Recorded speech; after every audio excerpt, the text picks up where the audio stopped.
Tips for healthy sleep routine. మీరు పడుకునే ముందు మీ బెడ్రూమ్ డార్క్గా ఉండేలాగా, కూల్గా ఉండేలాగా చూసుకోండి. తద్వారా మన బాడీ నుంచి మెలటోనిన్ అనే హార్మోన్ రిలీజ్ అవుతుంది. మెలటోనిన్ అనేది స్లీప్ హార్మోన్.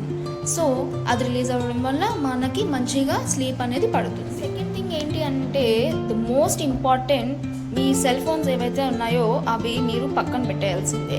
దాన్ని స్విచ్ ఆఫ్ చేసేయండి, లేదు అనుకుంటే ఎయిర్ప్లేన్ మోడ్లో పెట్టుకోండి. ఏంటంటే, మీరు డే మొత్తంలో చాలా సెడెంటరీగా ఉన్నట్లయితే మీరు ఈవినింగ్ అలాగా కొంచెం ఎక్సర్సైజ్ అనేది చేసినట్లయితే బాడీ రిఫ్రెష్ అవుతుంది అండ్ స్ట్రెయిన్ అవుతుంది.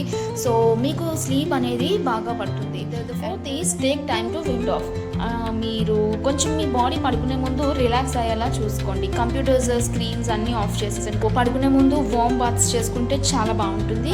ఒక సూదింగ్ మ్యూజిక్ వినండి. అండ్ లేదు అనుకుంటే బుక్స్ చదివే వాళ్ళైతే బుక్స్ చదవండి, స్టోరీస్, నవల్స్, ఏమైనా. కాఫీ అనేది కానీ టీ కానీ టైమ్స్ అనేవి అవాయిడ్ చేయండి. పడుకునే ముందు ఇవి తీసుకోకండి. కంటిన్యూస్గా ఇర్రెసిస్టిబుల్ థాట్స్ వస్తున్నట్లయితే దేని గురించి అయినా అవి వెంటనే మీరు ఏం చేస్తారంటే పేపర్ మీద పెట్టేసేయండి. మీ థాట్స్ మైండ్లో ఏమున్నాయి అనేది మీరు పేపర్ మీద పెట్టేసినట్లయితే మీకు మళ్ళీ దాని గురించి ఆలోచన అనేది పోతుంది కంప్లీట్గా. సో మీరు కొంచెం ఫ్రీ అయిపోతారు, మీ బాడీ అనేది రిలాక్స్ అయిపోతుంది, మీరు హ్యాపీగా పడుకోవడానికి ఏముంది. ఈ హెల్తీ టిప్స్ అనేవి ఫాలో అయితే స్లీప్ మంచిగా పడుతుంది. అండ్ ఈ వీడియో కనుక మీకు యూస్ఫుల్ అయినట్టు అనిపిస్తే please do follow for more videos and subscribe to our channel. Thank you.